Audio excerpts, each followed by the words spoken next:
Doctor Simran Nandi గారి liver series. Liver గురించి ఉండే డౌట్స్, సమస్యలన్నీ సింపుల్గా డిస్కస్ చేసుకుందాం. మొదటి వీడియోలో అసలు లివర్ ఎందుకు డ్యామేజ్ అవుతుందో చూద్దాం. లివర్ పని ఏమిటంటే తిన్న ఆహారం జీర్ణం చేస్తూ వచ్చిన ఎనర్జీని స్టోర్ చేస్తుంది. అదేవిధంగా ఈ క్రమంలో ఉత్పత్తి అయ్యే వేస్ట్ ప్రొడక్ట్స్ బాడీలో నుంచి మలం ద్వారా బయటికి పంపిస్తుంది.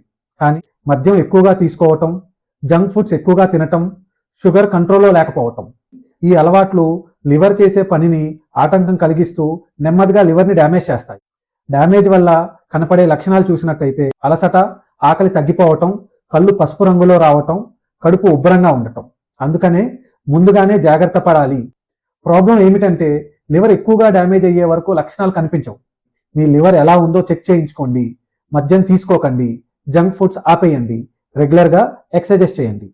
లివర్ గురించి మీకు ఏమైనా డౌట్స్ ఉంటే కామెంట్లో తెలియజేయండి. మీరు అడిగిన క్వశ్చన్స్ని నెక్స్ట్ వీడియోలో కవర్ చేస్తాను. నేను మీ doctor Vemuri Prasanna Kumar, surgical gastroenterologist, hepatobiliary and bariatric surgeon at Baswa gastro and liver institute, Narsapeta.